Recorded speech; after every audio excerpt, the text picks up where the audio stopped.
It's my life. Lazy. It's my life. I got dirty. It's my life. Welcome back to Collect Them All or Die Trying, the spoiler room, comic cliff notes. And this time, I'm bringing you a series by Tom Taylor. So ladies and gentlemen, put on your big boy pants, get your web shooters, and order some pizza. And remember, always keep your hands and feet inside the ride at all times. Welcome to Dark Ages. So this issue opens up on a beautiful Friday afternoon in New Jersey. And Peter and MJ are accompanied by Luke Cage and Jessica Jones and their daughter, Danny Cage. And what better way to start this weekend than with some pizza? And MJ makes a note to Peter that his daughter's on the ceiling again. And sure enough, little May Parker's on the ceiling with a Spider-Man shirt on, being Daddy's #1 fan. And Peter's like, so what? It's not like she's gonna fall. What's the worst that could happen? And MJ's like, look, essentially, I like gravity to be a rule we set in this house. And Jessica Jones puts in her 2 cents by saying, yeah, and she could put her hand in a light socket. And listen, with these 2 wives, you don't want to get mad. So Peter, get up there and get your daughter. And as Peter jumps up to the ceiling to get May, every spider sense goes off at the same time. Peter, little May, Spider-Gwen, and even Miles. And they all felt the danger come, so strong that it physically hurt. And Peter describes this strong spider sense feeling that he felt before, like when Galactus was approaching the Earth. But this time, it was 10 times worse. It wasn't like the Devourer of Worlds was coming to eat the planet. It was like he already took a bite out of the grape. Then we jump to Moon Girl, who's in an underground laboratory across town, and an emergency warning system goes off. And being the genius Moon Girl is, her mind races ahead of the problem, and she sees the pattern that nobody else could see. Before you know it, Moon Girl's racing through the streets of New York on the back of Devil Dinosaur, and the world's smartest girl is on her way to the Baxter Building to talk to the world's second smartest person. Now take this from somebody who's been living in New York for over 30 years.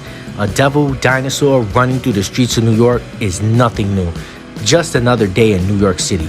But I'm pretty sure the cab driver was mad. Like, hey, I'm driving over here. After that quick outburst, we jump to some of the strongest minds on the planet. Jean Grey, who's telepathically talking to Xavier, who confirms to Jean that he feels it too. A mind has awoken, unlike anything he's ever felt before. And they're not the only ones that sense it, because Apocalypse's mind touches something old and far more powerful than him. And if anybody knows anything about Apocalypse, if he sees that, he's gonna want it all for himself. And Apocalypse looks like Jeffrey Dahmer just opened up his fridge. Then we jump back to Peter, who's pretty clear on the impending doom that's coming, and is quick to tell them that he needs to get to Reed and Sue, and tells everybody that they need to get to safety, even though he doesn't know where that is. But MJ, she says, go and do what you gotta do. Then we jump to the Baxter Building, where Reed is being Reed, and Johnny's like, dude, we got a dinosaur in the lobby. And Reed's like, don't worry, we got State Farm.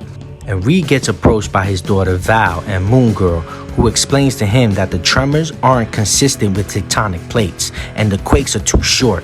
They look like impact tremors, and that they can't be coming from the surface. They have to be coming from within deep, which means they're getting attacked from deep inside the Earth's core. Then Valeria says the world is ending, and then in comes Uatu, who says the world is ending. Yeah, thanks, Captain Obvious. Now, Uatu, being the bearer of bad news, is the Watcher, your typical intergalactic peeping Tom, who spent all his life watching the Earth from the moon. He's basically an omnipotent stalker, and confirms that the Earth only has hours left. Now, Uatu, like the Boy Scout leader at the campfire, starts to tell the story and origin of the Unmaker.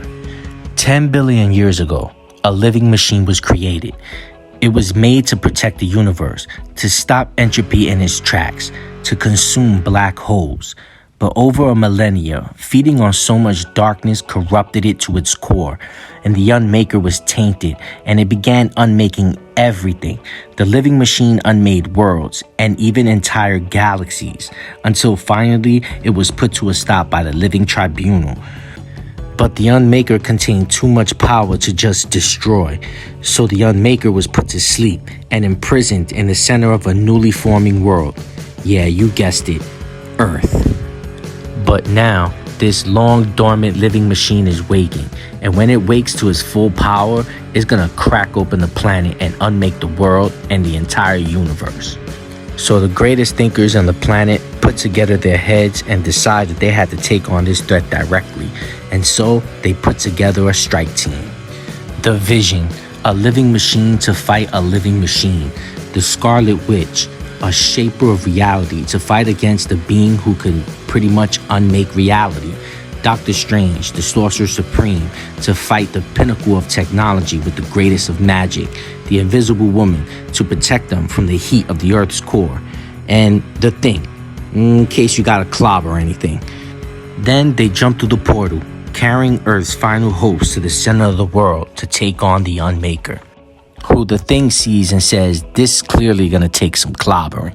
The Unmaker pays them no mind as it just keeps trying to break open the world and escape as big boulders and rocks come crashing down on top of them. And then we jump to different parts of the world where the trembling and the rumbles can be felt around the globe. And in Wakanda, Shuri asks T'Challa, what do we do? In which he replies, we help.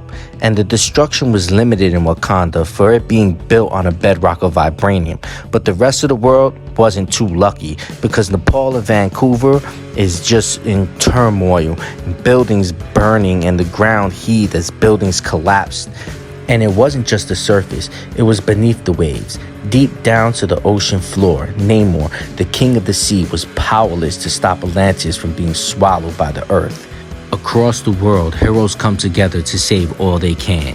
The Runaways and the Champions in Los Angeles, doing what they can to minimize civilian casualties. The X-Men and Avengers in New York, trying the best they can to keep the world from falling apart. And at the center of the earth, I wish I could tell you an epic battle raged on, but it was more like a slaughter. It was a massacre of biblical proportions. Okay, that was a little dramatic, but roll with it. And now the Thing goes in for some clobbering time, but the Unmaker obliterates Ben right in front of everybody, turns him to dust. And the Scarlet Witch attempted to reshape reality, but despite still waking to its full power and potential, the Unmaker simply unmade everything she tried to do. And when the Unmaker sees what Wanda's trying to do, he unmakes Wanda like she never existed right in front of Vision's eyes, and this makes Vision go ballistic. Vision decides to give Sue and Doctor Strange vital seconds as he sacrifices himself by entering the Unmaker's head. But with the ground around them being unmade, Sue Storm defends against the Unmaker's powers. She was able to hold on to a small pocket of reality, but is struggling to hold it much longer. In the act of desperation, Doctor Strange reaches out to other realities to find anything and anything he could to use against the Unmaker, and he finds a weapon. He opens up a portal to a dimension where no electricity could function, an electromagnetic pulse that beats in the heart of the realm right through its core. And the Unmaker lashes out at this attempt to stop him as he goes right through Sue's psionic force field and impales Doctor Strange. As the Unmaker kills Doctor Strange, the EMP did his job in halting the Unmaker, and with his last breath, Doctor Strange sends Sue Storm away through a portal saying Sue needs to live. Now with Doctor Strange dead and unable to close the portal, the constant EMP wave grows bigger and bigger and bigger until it covers the entire planet, sending the Earth into darkness. And everything stops, from powered armor suits to switches to machines sustaining life to artificial intelligence. The sky literally began to fall as planes fell from the sky. Iron Man's suit shut down, so he's falling from the sky.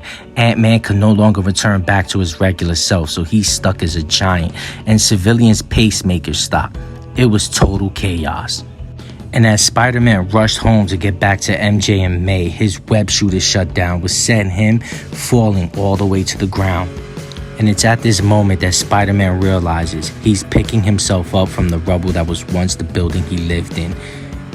Luke Cage and Jessica Jones is explaining to Spider-Man how MJ was helping the last of the people evacuate when the building came down. And as Peter Parker helps Jessica Jones and Luke Cage rummage through the rubble that was once his building to look for his family, Spider-Man is held by shock and awe when he sees little May Parker holding up the building, saving the lives of all of MJ, Aunt May, and Luke Cage and Jessica Jones' daughter, Danny Cage. Then we jump to 7 years later, where Peter Parker is sitting at a campfire, telling the tales of the world that they knew had ended, and how they built another world, a world to be proud of. But years after the lights went out, after the end, came the apocalypse. And on the last page, we get a glimpse of Apocalypse, and behind him is She-Hulk, the Beast, Reed Richards, Lady Deathstrike, Iron Man with a steam-powered armor suit, and a symbiote hybrid.